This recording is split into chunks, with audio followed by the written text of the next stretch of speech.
اللہ number 1 سورۃ انعام کی آیت نمبر 1 اعوذ باللہ من الشیطان الرجیم بسم اللہ الرحمن الرحیم قال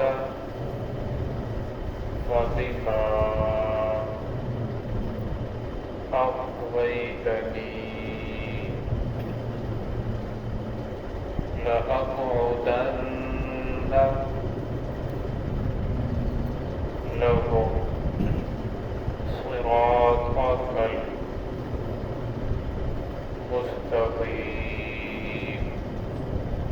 المستقيم ثم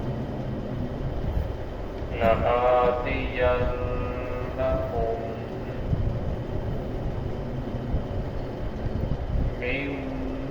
بين أيديهم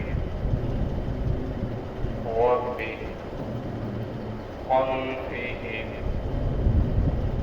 وعن أيمانهم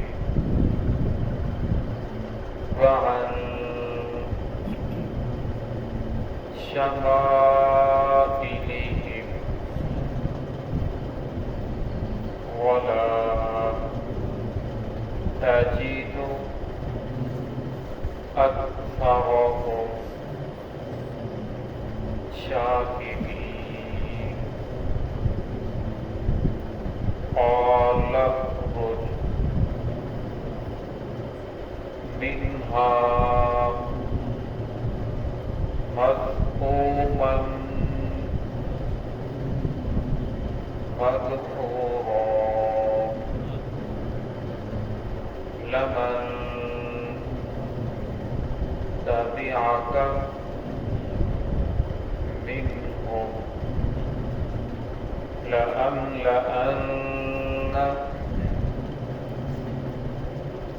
جهنم منكم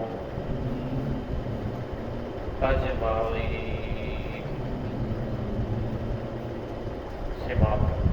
بسم الله الرحمن الرحيم قال فبما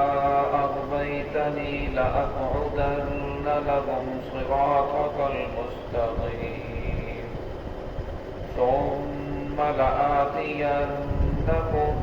من بين أيديهم ومن خلفهم وعن أيمانهم وعن شمائلهم ولا تجد أكثرهم شاكرين قال اخرج منها مذءوما مدحورا لمن تبعك منهم لأملأن جهنم منكم أجمعين. قال فبما أغويتني شیطان کہنے لگا بسبب اس کے کہ آپ نے مجھے گمراہ کیا ہے لأقعدن لهم صراطك المستقيم میں ضرور بیٹھوں گا ان کے لیے صراطك المستقيم آپ کے سیدھے راستے کے اوپر ثم لآتينهم من بين أيديهم پھر میں ضرور آؤں گا ان کے پاس ان کے سامنے سے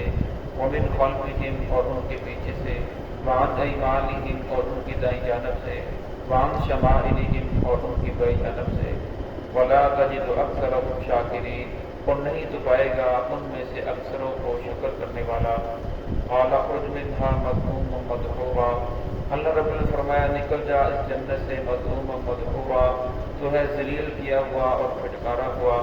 لمن تبعك منهم لأملأن جهنم البتہ جو بھی تیری پیروی کرے گا منهم ان میں سے لأملأن جهنم منكم میں ضرور جہنم کو بھروں گا تم تمام کے تمام سے. گزشتہ آیات کے اندر آپ نے سنا آدم علیہ السلام کا واقعہ جب تھا اللہ رب العزت نے آدم علیہ السلام کو پیدا فرمایا تو فرشتوں کو حکم دیا کہ آدم علیہ السلام کو سجدہ کرو. فرشتوں نے سجدہ کیا تو ابلیس نے سجدہ نہیں کیا. جب سجدہ نہیں کیا تو اللہ نے فرمایا کہ میرے دربار سے نکل جا, یہاں سے چلا جا. ایسے لوگوں کی ہمیں ضرورت نہیں ہے۔ جب وہ وہاں سے جانے لگا تو اس نے مہلت مانگی تو اللہ رب نے اسے مہلت دے دی۔ اب پھر وہ جانے لگا تو کہنے لگا کہ آپ نے مجھے گمراہ کیا ہے۔ اب غلطی کو اپنے اوپر نہیں ڈال رہا بلکہ پھر بھی اللہ کی ذات پر ڈال رہا ہے کہ آپ نے مجھے گمراہ کیا ہے۔ لَأَقْعُدَنَّ لَهُمْ صِرَاطَكَ الْمُسْتَقِيمَ، میں البتہ ابن آدم کے جو سیدھا راستہ ہے اس کے اوپر بیٹھوں گا۔ آپ نے جو ان کے لیے سیدھا راستہ متعین کیا ہے، محمد رسول اللہ صلی اللہ علیہ وسلم کے راستے کو مقرر کیا ہے کہ یہ سیدھا راستہ ہے، میں ان کے اوپر بیٹھوں گا اور ان لوگوں کو گمراہ کرنے کی کوشش کروں گا۔ ثم لآتینہم، پھر وہ کہنے لگا کہ میں ان کے پاس آؤں گا، ان کی دائیں جانب سے، بائیں جانب سے، آگے سے، پیچھے سے، ہر طرح سے میں انہیں گمراہ کرنے کی کوشش کروں گا۔ آپ نہیں پائیں گے اکثروں کو شکر کرنے والے۔ اب شیطان کس طرح انسان کو گمراہ کرتا ہے؟ فرمایا شیطان انسان کو کہتا ہے، ایک آدمی ہے اس کے پاس مواقع ہے رشوت لینے کے، اب وہ کہے گا کہ اگر رشوت نہیں لے گا تو گھر کیسے چلے گا، بچے پورا مہینہ تو کیسے گزارا کرے گا؟ اب وہ بار بار دل کے اندر بات ڈالتا ہے، کبھی دل کے اندر بات آتی ہے کہ نہیں یہ تو حرام نہیں لینی چاہیے، پھر آخر وہ بار بار انسان کو ورگلاتا ہے کہ اگر رشوت نہیں لے گا تو فلاں کام جو اٹکا ہوا ہے میری تنخواہ سے تو وہ کام نہیں ہو سکتا۔ آخر وہ انسان پھر رشوت لے گا، پھر آہستہ آہستہ رشوت لیتے لیتے یہاں تک پہنچ جائے گا کہ دل سیاہ ہو جائے گا، اسے رشوت لینا گناہ ہی نہیں سمجھے گا اور وہ اسے رشوت لینے کو اپنا ایک فن سمجھے گا۔ اسی طرح ایک آدمی ہے جو ناپ تول کے اندر کمی نہیں کرتا، اب اسے بتائے گا کہ اگر تو ناپ تول میں کمی نہیں کرے گا تو اچھا فروٹ لوگوں کو دے دے گا تو یہ خراب کون لے کر جائے گا، اس خراب کو بھی اچھے کے اندر ڈال کر ہی تو نے دینا ہے۔ پھر وہ اس طرح کرتا ہے اور اپنی روزی جو ہوتی ہے وہ حرام کی طرف چلی جاتی ہے۔ اور میں اس طرح شیطان انسان کو ورگلاتا ہے، اگر تو نے سیدھے راستے کے اوپر ہی چلتا رہا، تو نے فراڈ نہ کیا، چوری نہ کی تو اتنی بڑی پریشانی ہے، گھر کے اندر فلاں پریشانی ہے تو لہٰذا اب تو تجھے چوری کرنی ہی پڑے گی، اب تو فلاں کی چیز اٹھانی ہی پڑے گی۔ اب وہ پھر اپنے آپ کو مجبور سمجھتا ہے، کیا کروں میں تو مجبور ہوں اس لیے چوری کر رہا ہوں، اور میں مجبور نہیں ہوتا، اصل کے اندر وہ شیطان کے دھوکے کے اندر آیا ہوتا ہے۔ اللہ رب العزت نے قرآن پاک میں بیان فرما دیا کہ راستے دو ہی ہیں، ایک شیطان کا راستہ ہے، ایک رحمان کا راستہ ہے۔ اگر محمد رسول اللہ صلی اللہ علیہ وسلم کے طریقے کے اوپر چلو گے تو یہ سیدھا راستہ ہے، اگر اللہ رب العزت نے جو محمد رسول اللہ صلی اللہ علیہ وسلم کا طریقہ مقرر کیا ہے اس کو چھوڑ دیا اور فرمایا پھر اس کو چھوڑ کر اس کے خلاف دوسرے کام کرنے شروع کر دیے، ان کے اوپر چلنا شروع کر دیا، اور میں پھر انسان کو سمجھ لینا چاہیے کہ میرے رحمان کا راستہ چھوڑ کر اب شیطان کا راستہ اختیار کر لیا ہے۔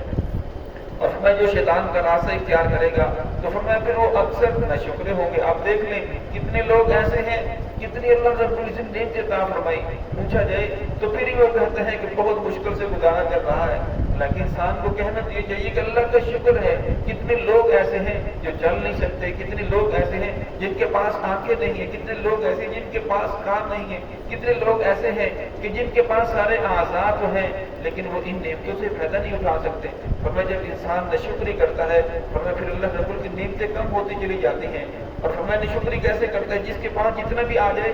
وہ اس کا دل نہیں بھرتا، وہ کہتا ہے تھوڑا سا اور ہونا چاہیے۔ جو 1000 پتی ہے وہ کہتے ہیں لاکھ پتی بن جاؤ، لاکھ پتی کہتے ہیں کروڑ پتی بن جاؤ، کروڑ پتی بن چاہتا ہے کہ خرب پتی بن جاؤ، خرب پتی چاہتا ہے کہ میں مشرقی دنیا کا سب سے بڑا عالم بن جاؤں، پھر وہ پوری دنیا کا بڑا عالم بننا چاہتا ہے، لیکن فرمایا زبان کے اوپر شکر نہیں آتا، وہ یہی سمجھتا ہے کہ ابھی میرے پاس نعمتیں کم ہیں، ابھی کم ہے، اور فرمایا اللہ رب العزت کے ناشکری ہی کرتا رہتا ہے۔ فرمایا اس طرح شیطان انسان کو ورگلاتا ہے اور پھر اس کے راستے کے اندر جو اس کے راستے پہ چلنا شروع کر دیتا ہے تو اللہ رشاہ فرماتے ہیں قَالَ فَاخْرُجْ مِنْهَا مَذْءُومًا مَدْحُورًا، تو یہاں سے چلا جا، تو ذلیل ہو چکا ہے کیونکہ تو نے رحمان کی بات کو نہیں مانا۔ تو فرمایا لَمَن تَبِعَكَ مِنْهُمْ،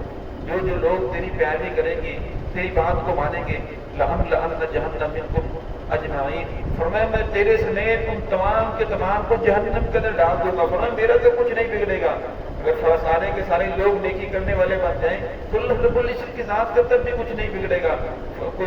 اللہ رب ذات کی اندر اضافہ نہیں ہوگا کہ اس کی شان کے اندر کوئی اضافہ ہو جائے، اور فرمایا اگر سارے کے سارے لوگ نافرمان ہو جائیں تو اللہ رب العزت کی ذات میں ذرہ برابر بھی شان میں کمی نہیں آ سکتی۔ فرمایا یہ تو انسان اپنے لیے فائدہ کر رہا ہے، اگر شکر کرے گا سیدھے راستے کے اوپر آئے گا تو انسان کی اپنی ذات کو فائدہ ہے، اگر سیدھے راستے کے اوپر نہیں چلے گا، رحمان کے راستے کو چھوڑ دے گا، ناشکری کرے گا، فرمایا اس کا اپنا ہی نقصان ہے۔ اب انسان سیدھے راستے کے اوپر کیسے آئے گا؟ فرمایا اللہ رب العزت نے محمد رسول اللہ صلی اللہ علیہ وسلم کو بھیجا،